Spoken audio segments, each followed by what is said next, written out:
Today's event dovetails with Truth in Accounting's new report on the City of Chicago's financial situation.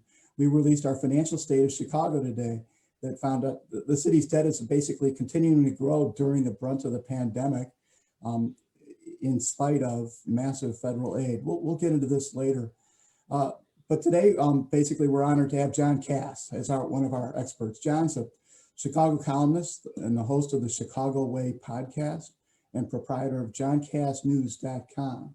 He's a former columnist for the Chicago Tribune and former member of the Chicago Tribune's editorial board, and has embarked on an exciting entrepreneurial journey in recent months. John's also a huge soccer fan, and I'm curious to talk perhaps about lessons from soccer, for example, in the area of teamwork and trust and team defense for citizens and government financial management.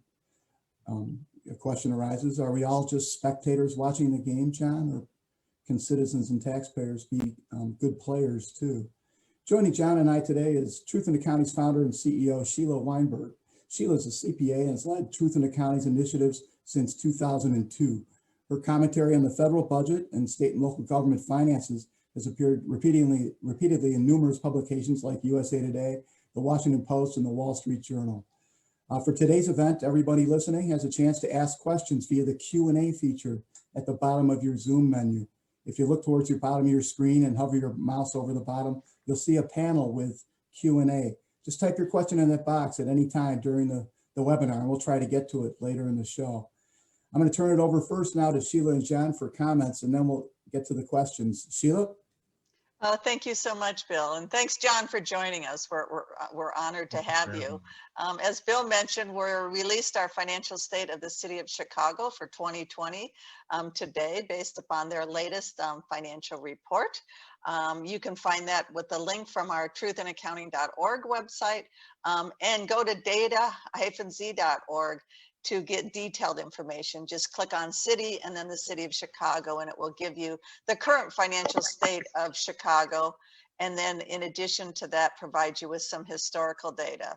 Our latest report found that each taxpayer's share of the city's tax debt equals $43,600. Unfortunately, it's up by $2,600 from last year. And what this represents, again, is each taxpayer's share of the debt. Another way to think about this is if the city can't reduce its expenditures, can't reduce its pensions, retiree health care benefits, then each taxpayer will be paying that amount, $43,600, to the city in the future, and they will receive no services or benefits for the city from that. The city continues to underfund its pension liability. They put less than 50% into the pension plans. What their actuaries, they hire actuaries. The actuaries said put in X amount. They only put less than 50% of that. Therefore, the pension debt continues to rise, and now it stands at $33 billion. That's with a B. Another way to think about this amount is, in order to pay that $33 billion off, the city would have to lay off all of its police officers, firefighters, and other city workers for almost 8 years, take that money for their salaries and put it into the pension plan, and then they would be finally caught up. For the city pensioners, I'd be nervous about their plans, because the city only has 22 cents set aside for every single dollar that they have promised. I'm so sorry, we don't have a good picture. Our final data point is the grade. We gave the city an F, just like we gave this Illinois an F. And even though the rating agencies are increasing Illinois' credit rating, we will go ahead and give Illinois an F again this year, because we're looking at it. We're doing a holistic approach at looking at this, looking at the taxpayers' risk. The credit ratings only look at the risk for bondholders, and we'll get maybe into that more later, but I'll turn it over to Mr. Kass for his opening statement, I guess. It is a pleasure to be here with you. I think Truth in Accounting does a valuable critical service for all the people of Illinois, particularly in Chicago. And without you guys, we'd be stuck with interpretations from newspapers and broadcasts, which tell us that whenever a tax goes up, it's only like $5 per $200,000 home. And I've always found that to be misleading. So much of what comes out of City Hall is misleading by design. Sheila, the number you dropped, 33 billion, is for what again? That's for their unfunded pensions. They've underfunded their police, firefighter, and Right. City workers' pension plans, a municipal plan. And what happens to, crime is a big issue in Chicago right now. I mean, it is the only issue, really. People don't want to be another statistic. And they see the news they see what they see and they feel what they feel, regardless of what they're being told by media not to feel a certain way, they do. What happens to city services when the people providing those services, cops and firefighters, realize that because of decades-long mismanagement, that they might be facing 40 cents on the dollar in their retirement? You kind of touched on it, but as a political matter, I think it's critical, because when they realize, hey, I'm not only not going to have the boat, I'm not going to be living in Florida, I'm also not going to have a house, and I'll be living in an SRO, eating pork and beans out of a can on a hot plate. It doesn't inspire confidence among the people that risk their lives to protect us. Yeah, and the question is, are we harming, do people who are trying to recruit for being firefighters, police officers, city workers, do they look at this pension situation and go, well, I can't count on those benefits. Do I really, it's a dangerous city. And on top of that, I can't count on the benefits that they're quote promising. I think it's immoral to go ahead and promise these benefits, but not put enough money aside to pay them. Yes, and it's not being, you're looking at it, Truth in Accounting is looking at it, but the question that we're talking about, the moral question and the issue of what confidence does it inspire in those who we dangle out there to protect us, while at the same time we don't have their back if something goes wrong. I just think that politically the whole thing is untenable. And just as a political reporter, not as a numbers guy, I look at the self-congratulatory backslaps of the political class for taking money from Missouri and Indiana and other well-run states and bailing themselves out in the temporary fashion, when if you're looking long-term, I don't see any structural changes actually happening. So all I see is people BSing their way about credit ratings without really talking about, they're not doing the structural changes. So as an investor, meaning me, as a homeowner, as someone who's thinking about buying a home, what does that tell people? Invest in Illinois or get the hell out as fast as you can. Well, John, you just started answering my first two questions for you. Oh, sorry. So let's go ahead and get into them. Last week in our prep call for this, you excused one of your prying question for us with the comment, I am, after all, a reporter. So I guess my first question is for you. What is a reporter? What is the role of a reporter in our democratic framework? And the relationship between citizens and their governments? How do you view a reporter's role? Me? Yeah. I view a reporter's role as going out there, getting off your butt, getting away from the phone and talking to the people, knocking on doors, talking to the people. That's how I view the role of an economist or a financial analyst in the same way. Have you seen the movie The Big Short? Yeah, no, I haven't, but I've heard much about it. Yeah. Okay, well, one of the lessons from that movie, those guys that get out from behind their computers and get out and kick the tires are the people that are that's how they get out and find the truth. So it was fun to hear your ideas about what a reporter really does and getting out there to the people. Yeah, One Bill, thing, one thing that frustrates me with reporters, and sorry if I'm criticizing you, Mr. Kass, but no, please um, do. I've been you know, criticized by experts. is the city and the state and even local governments come out and they say they balance their budget. And the reporters don't look into, well, how are they balancing their budget?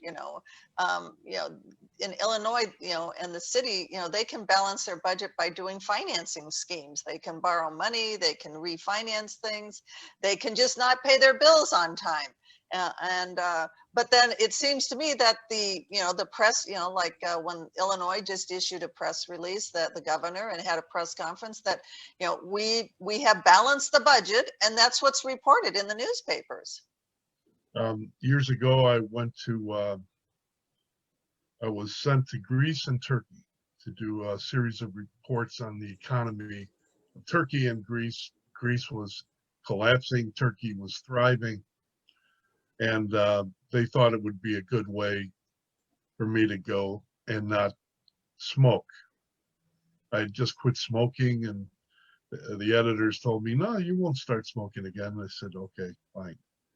So I show up at the Turkish foreign minister's office, and immediately tea is served, cigarettes are on the table, and he looks at me, and we start talking about the economy, and he makes this sound, this hand gesture, right? It's like cranking, and does a sound like. I said, what is that, please? Please explain. He said, you print your own money. So what do you want to, you're talking about the economy, but you're printing your own money. You're in debt to the Chinese for, I don't know, and those days, what was significant now, it's just even beyond comprehension. So I think that generally, unfortunately, and this is not about, I don't want to criticize media, but media is often about feelings now. It's how you feel about things. It's how you feel about foreign policy, not real policy. It's how you feel about domestic policy.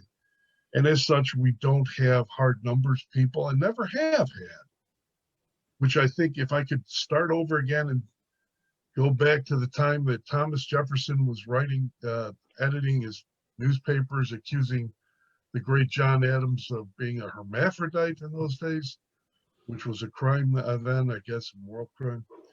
I would begin by demanding of every city that accountants be included in the discussion of every budget, because feelings are nice, but they don't tell us the story. Hard numbers tell us the story, not all the story, not the whole story, but without understanding the hard numbers, we have no understanding of where we are. And you can't run a business that way, and you can't run a state that way. Thinking about the hard numbers, quote unquote, Sheila, this touches on a topic near and dear to our hearts, is the distinction between budgets on the one hand and how the media pays a lot of attention to the budget, in part because people care about spending money, but do they care about accounting for it? And Sheila, could you talk about the difference between the budget reports that we get and those annual financial reports? Well, the budget is just a plan, and as you're mentioning, the people pay attention to the budget. They buy into this concept that the budget is balanced. The city of Chicago's own financial report noted that, even though it had a quote balanced budget, they did that by financing the future liabilities, by financing pensions. They don't include all of the compensation costs in the current budget. They go ahead and defer that down the road. And again, that's what's in the news. you know, this, and it's interesting, the city of Chicago, they always come out with, well, we're in a deficit, and then somehow miraculously right before it's supposed to be, you know, voted on, it's all of a sudden balanced. And you know, it's balanced by using a lot of accounting gimmicks, and again, for some reason the media and the people don't focus on that. The budgets really aren't truly balanced. And then you know, then when the financial report comes out, which is audited, and you know, is it perfect with its numbers, but it's better and has a lot of disclosures. Correct me if I'm wrong, Bill, I think we only found one media outlet that has covered the release. Well, we're not alone. When the federal government of the United States releases its annual financial report, it's to deafening silence. And the same thing is here in Chicago. The annual report for the city of Chicago came out. We just reported on it, and nobody is covering the report. It's a little discomforting and not a good reflection, I'm afraid, on the quality of our media in Chicago. Guys, I'm out of it. I mean, I have my website, johncassnews.com. Hope you subscribe. But I do have a podcast too. I wonder if Sheila and Bill, would you ever consider coming on, talk about this? Oh, we'd be honored. I'd love to. That'd be great. All right. It actually, in a recent podcast, John, you had a line that was sparking thoughts in our hearts. The worst form of corruption you talked about was, you know, it's not the illegal stuff, the ways in which corruption is legal. Could you talk about that idea? And actually, we have some ideas how that relates to accounting standards. Go ahead, John. All right, I'll draw a hypothetical corrupt situation. I'm the president of the United States, and my ne'er-do-well son wants to sell his artwork. I don't know what the artwork is. It might be of crack pipes. It might be of stripper poles. I don't know. It's probably all interpreted. Now, somebody like Bill and Sheila who want to get to me will go to my son and buy the artwork. Maybe. And then it sounds like something right out of like Greylord from the 1960s, where a judge, somebody out there could correct me, but a judge, his wife was selling artwork and lawyers would purchase it. We're practicing before this judge. So all this stuff, and then the federal government comes out and says, we have firewalls set up so that Hunter can sell his artwork. I'm sure it's worth every penny of the 500,000 or so people want to pay. And maybe Ken Griffin can buy some because he likes artwork. I don't know. But when they set up a legal framework to make it legal. Same way with Illinois, where they set up a legal framework. So I'm the Speaker of the House, and I also have a private business reducing taxes for 66% of the land of the owners of downtown real estate. It's all legal, but it does corrode. It's corrosive. It tells people like me, you, everyone listening, the average guy on the street, people trying to pay their tax bill, it tells them you're a sucker. You're a sucker and you don't count. And unfortunately, in this state, that's how we've been treated, probably because we wanted to be treated that way, because we allow it for years. Well, Bethany McLean here in the Chicago area has written a book and or some articles about Enron, the fall of Enron. One of her rants is that the ways in which, what happens when the rules themselves are the source of the corruption or the source of the deception. Sheila, do you have any thoughts on accounting and how that relates to, say, financial reporting by governments? Yeah, we looked at, again, at a detailed review of the city's financial report when we did our analysis, and it actually showed, despite that we calculate that their financial condition decreased by $2 billion, it actually shows that it increased by $1 billion. And the difference is just different accounting ways that you account for things. So for example, in the city of Chicago, there was a lawsuit about their retiree healthcare benefits. The city said, oh, well, we're going to get rid of those benefits in 2022. This court said, no, no, no, no, no. You have to continue to pay those for an indefinite, they did not determine the amount of time. So then the city's unfunded retiree health care liabilities increased by $1 billion, but that didn't have to be reported on the city's income statement. It was done as a deferred, and I get confused, Bill, a deferred outflow. They have these confused, nobody understands these, but this is a way for governments to hide the true financial condition, what really happened in their governments.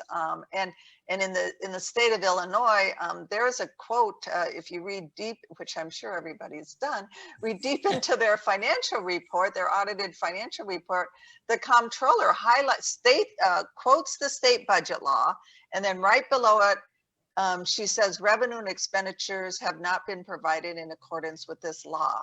Estimates have not been provided in accordance with this law. So you have a constitutional officer of the state saying that the legislature and the governor is breaking the state budget law, but nothing seems to happen.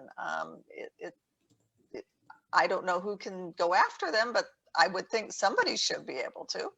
One question I would have for you, both of you, and anyone else who's listening. As you describe this stuff in government, the lack of transparency, the gamesmanship, this has been going on for quite some time.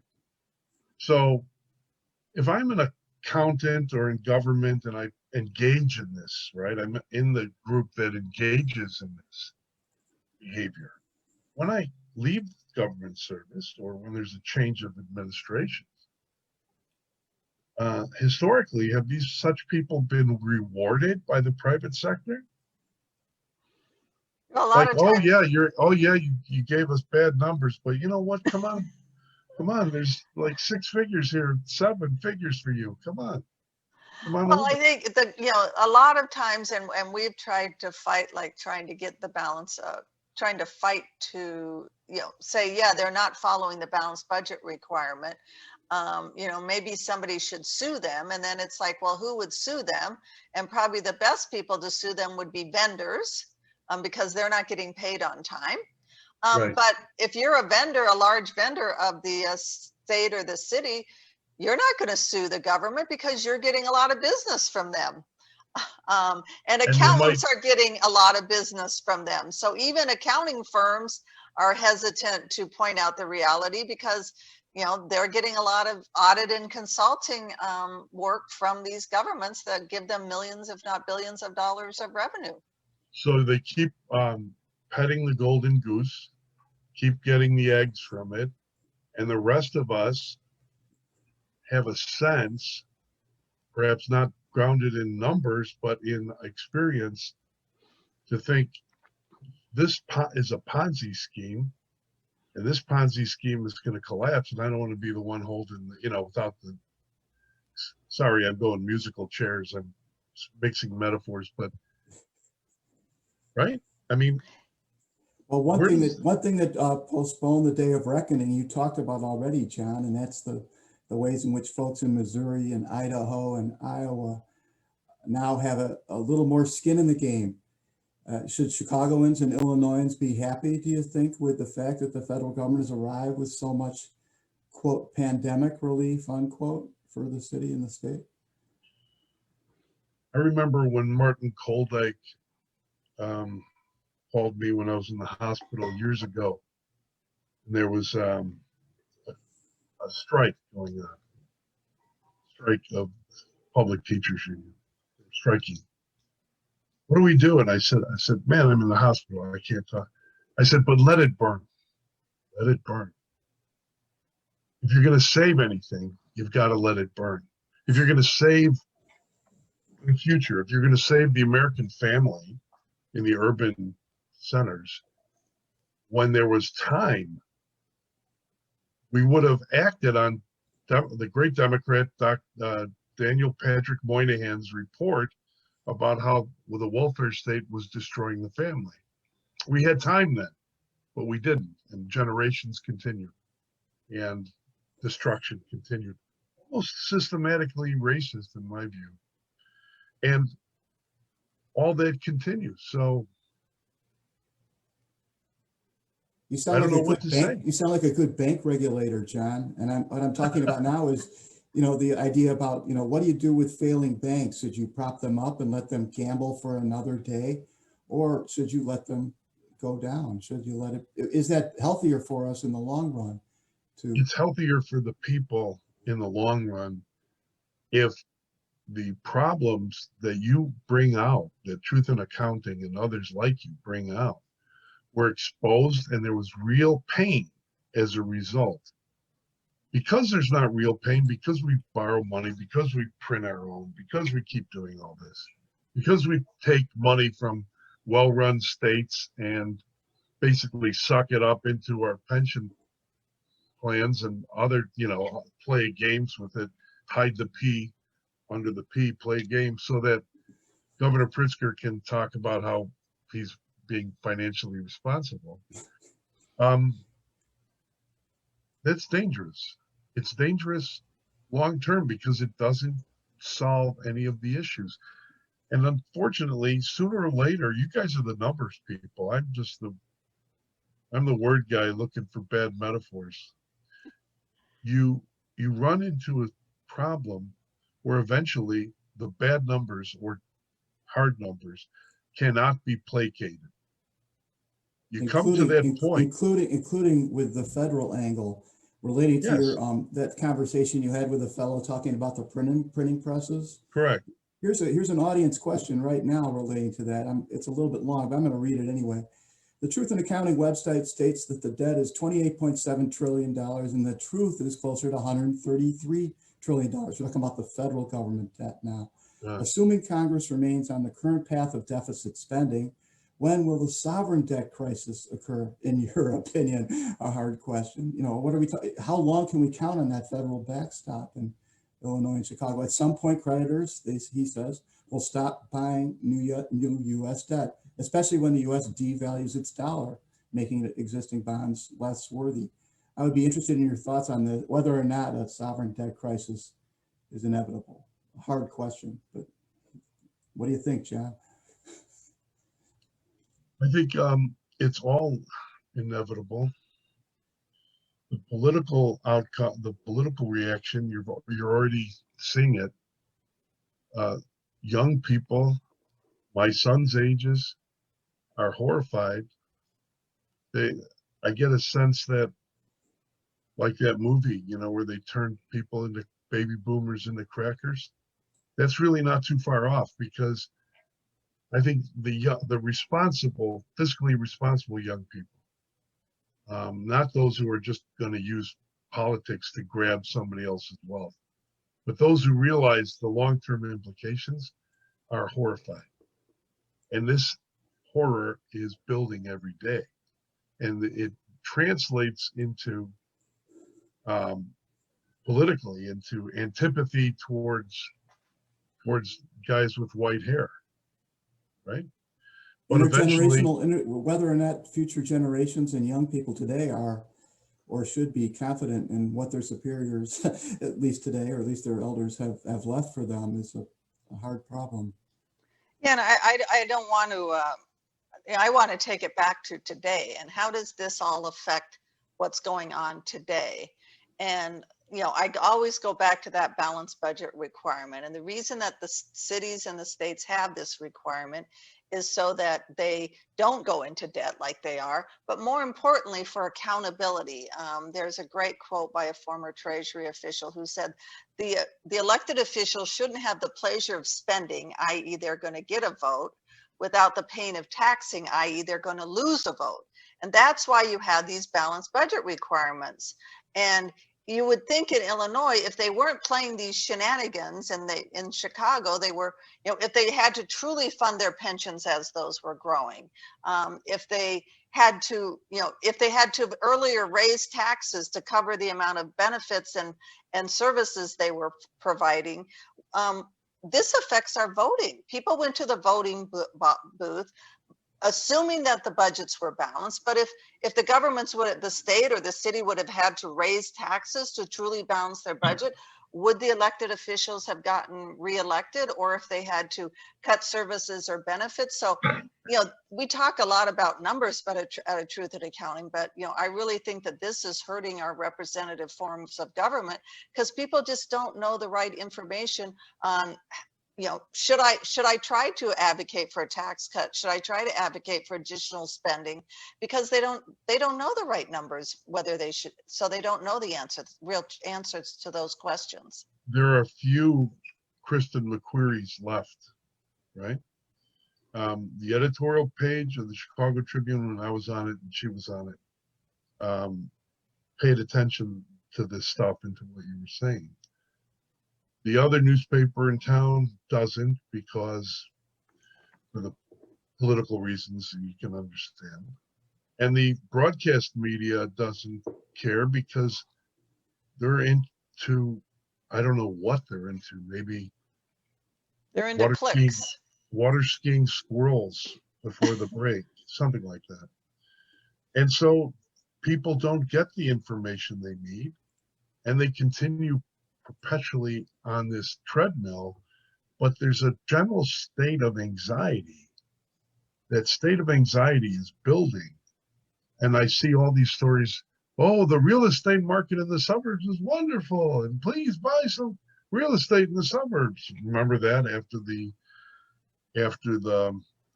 riots, whatever we're supposed to call them. But the truth is that the numbers are the numbers are the numbers are the numbers. And eventually, and the smart investors, I don't think, buy property in Illinois for that reason.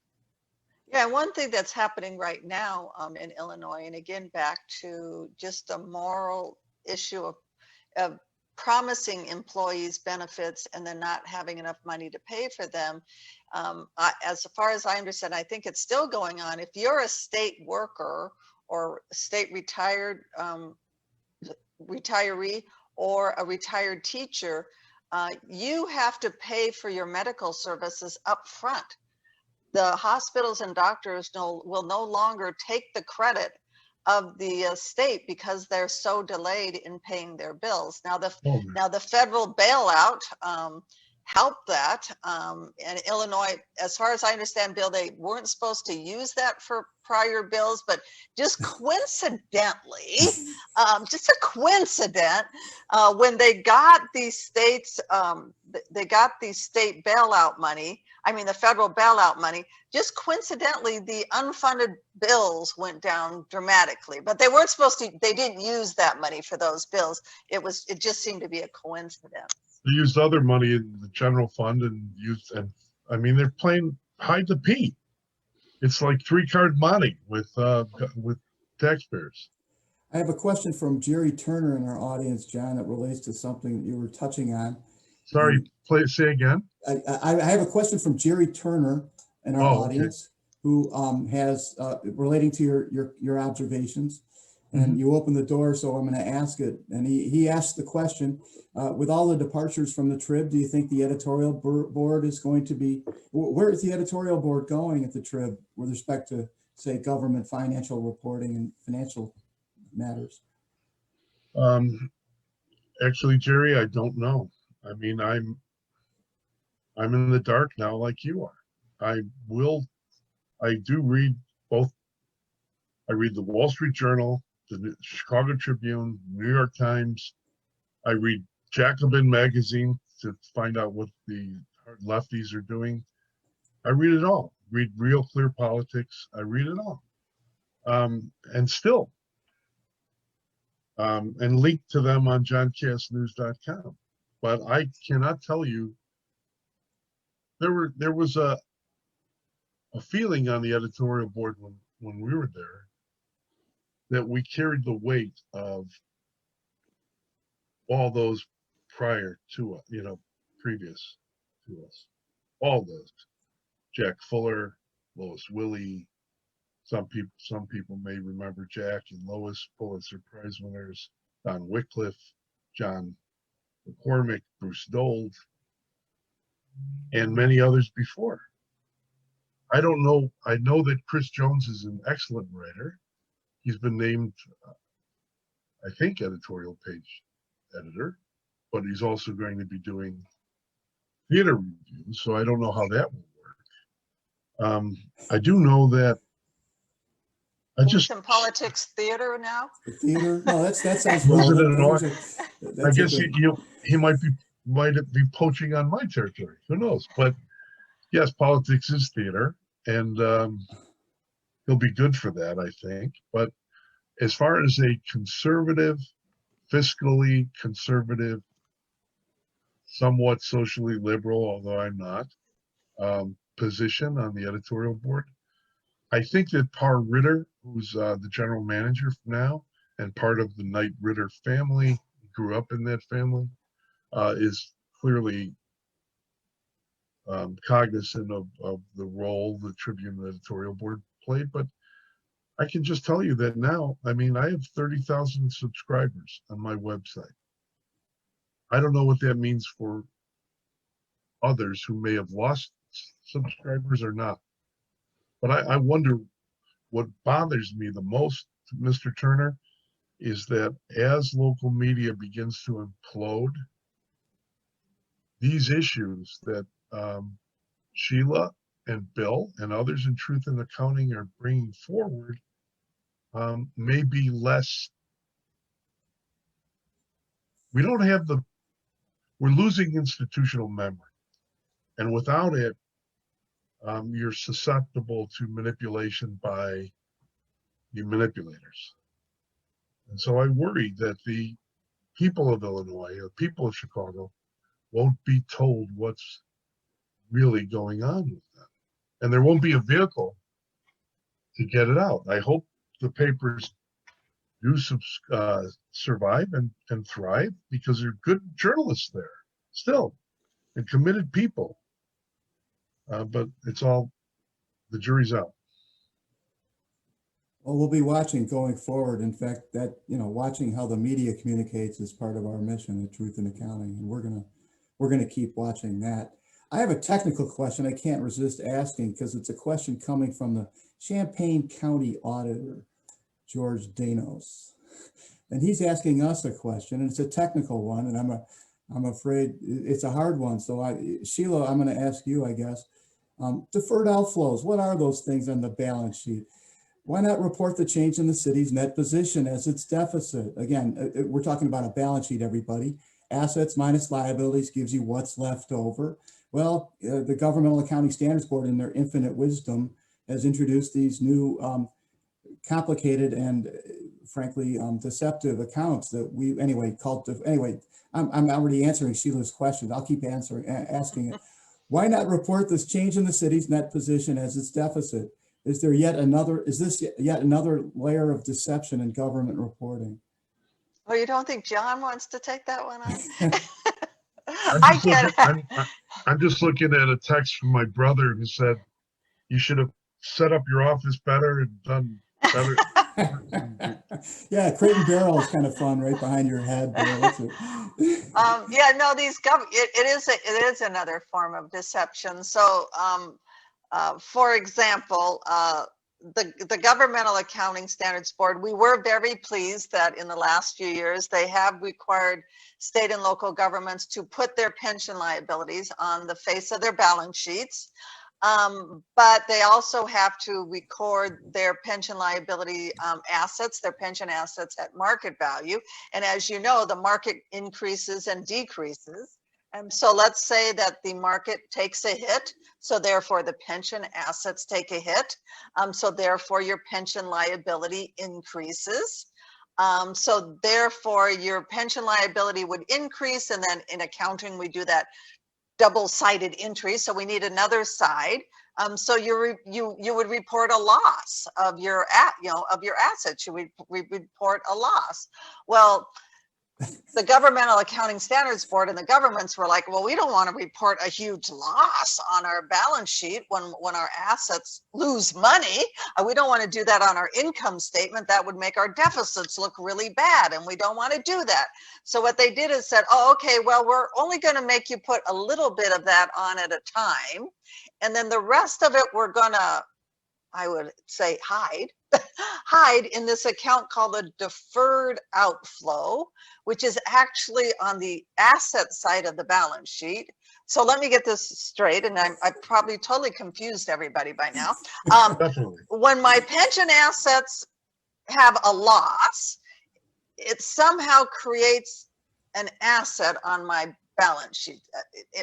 None of this makes sense, and yes, it is a form. I'm sorry for even bringing up the quote.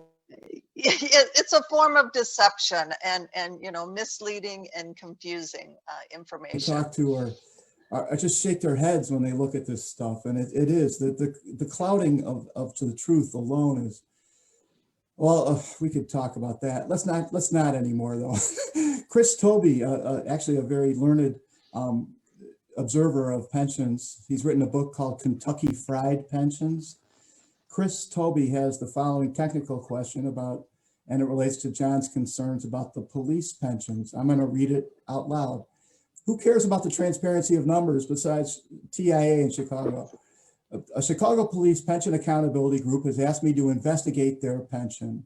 And Chris's lament is that in the last 2 years, they have decided not to issue a CAFR, just a bare bones financial.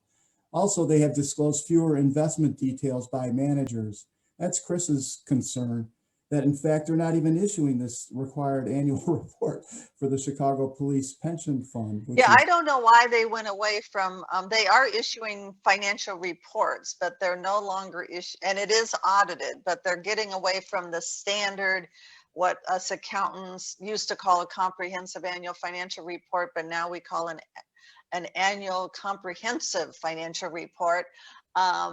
And I think it just has a little bit less disclosure. It doesn't have as much disclosure as the other report does. So, just being a little less transparent, and, evidently there are some people who are paying attention to this, because some of the some people are concerned about the Chicago police pensions, and that's why they've hired Chris Tobey to be a forensic auditor to find out, well, how come this is in bad shape? How are they investing their money? One of these, like scratching I'm bad at idioms also, John. One of these, scratching, each other's backs is that, the pension plans have billions of dollars of assets, which is a good thing. They don't have enough. They only have 22 cents for every dollar that they've promised, but they do have billions of dollars of assets. So that those assets have to be invested. And then, well, where do we invest them? So they hire investment consultants, and they tell them where to put the money. Well, those investment consultants, some of them get paid very handedly. Oh, and some of them just happen to be contributors to these politicians' elections, but they get. So Chris, investigates that. And he's saying that they don't disclose how much each one of these investment houses are getting, which would be something that would be good for the citizens to know. You'd think that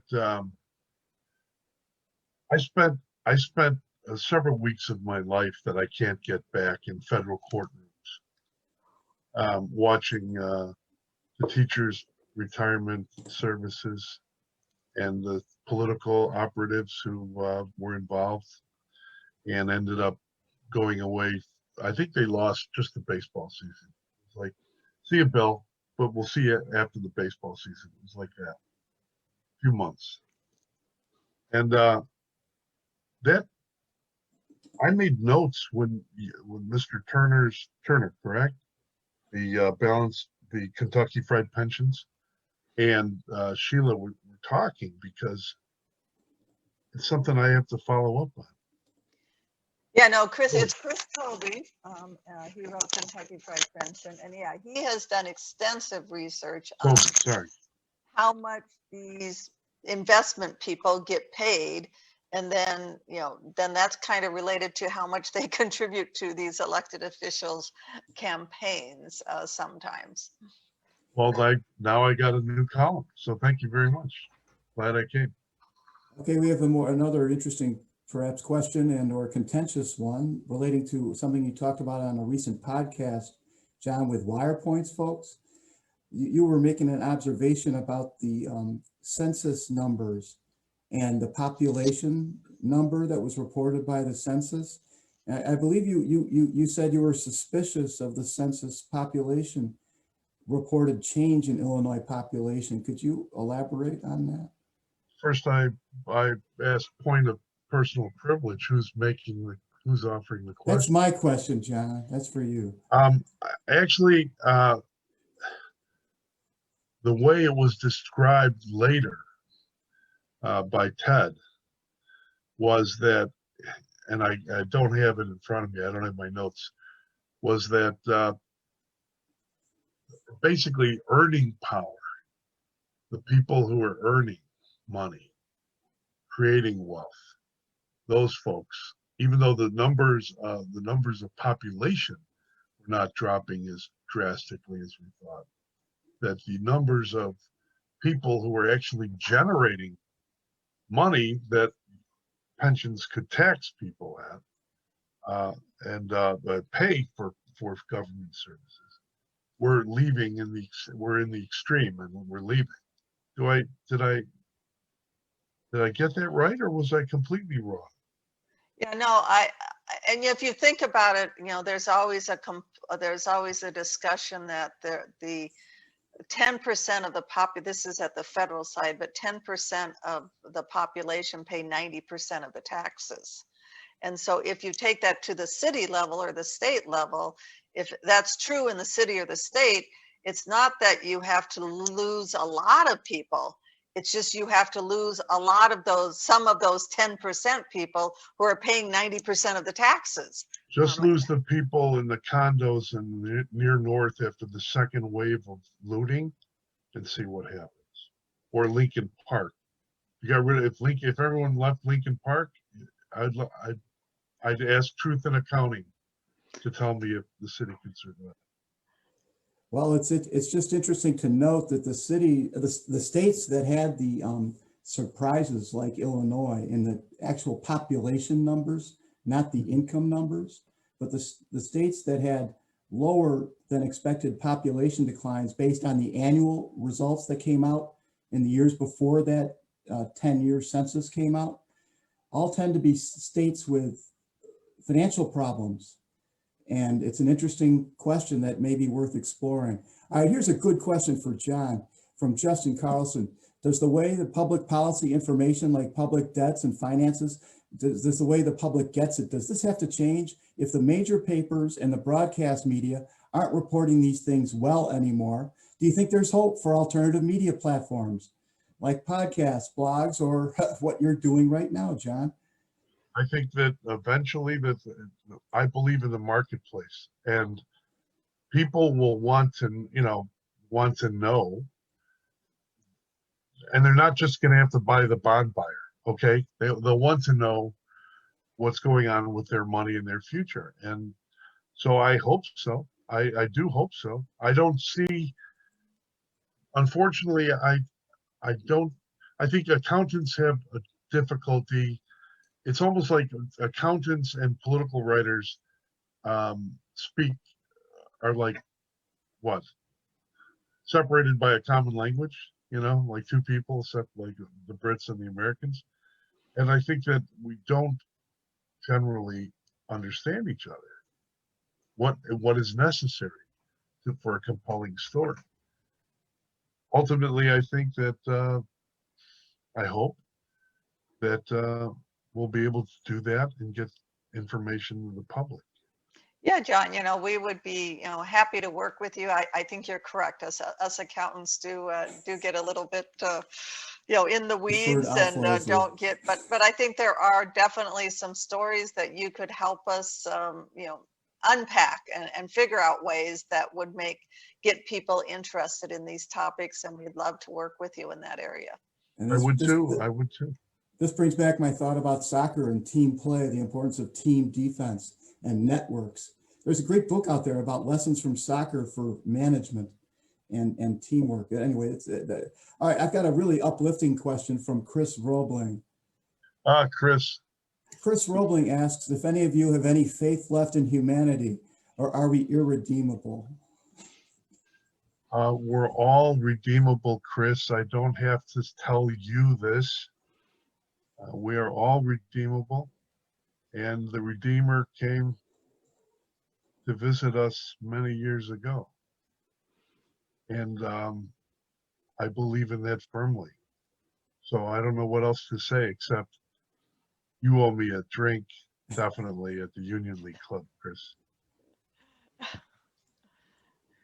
Sheila, Yeah, and we do have, we do, at Truth in Accounting, we do the financial state of the city of Chicago. We do 75 most populated cities, and we do all 50 states. We do have, states that are ahead of the game. It's interesting talking about Chris Tobey, who's in Kentucky. Kentucky's doing horrible. Their neighboring state, Tennessee's doing great.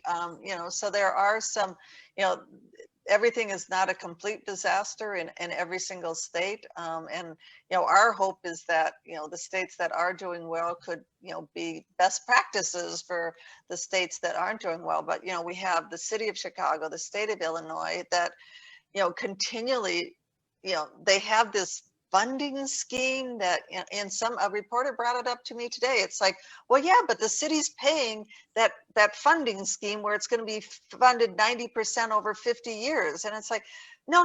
The SEC said that was a fraudulent schedule. And they charged Illinois with securities fraud, but people continue to, go off of this, these misperceptions, misleading statements that, everything's fine, we're fully funding our, the governor came out, we balanced the budget, we fully funded the pension. Well, they fully funded the schedule that the SEC charged them with securities fraud because they said it's an impossible schedule and you're not fully funding the pensions. Oh, and if you read their bond offerings, it says you're not fully funding the pensions, but the governor can come out and say they are fully funding their pensions. To answer Chris's question, after listening to the passion in both Sheila and John's voice, I think the answer is yes, we do believe that humanity has got a chance. Otherwise, we wouldn't be working on this stuff. We care about it for that reason. I would like to apologize to Chris because I thought that he was speaking about humanity. But Chris, it's my fault. If you're thinking about, is Illinois redeemable? Is Chicago redeemable? I hate to tell you, the answer is probably no. I don't see any political will to do what must be done. And so, as a result, we're led by weaklings into the maelstrom at a time when we should be pulling out of it, to use a metaphor that Chris would love. The Scylla and Charybdis of politics and government is such that we should be navigating ourselves out of it, but that would be difficult. So we're destined to get sucked into the maelstrom, and the last bondholder. I hope you have musical chairs and protect yourself, and I hope you get a chair. But most people will be gone by then. Well, John, if Illinois and Chicago aren't redeemable, what is the outcome? Is it legal? Is it bankruptcy or some form of bankruptcy? I would assume so. It's going to be chaos politically.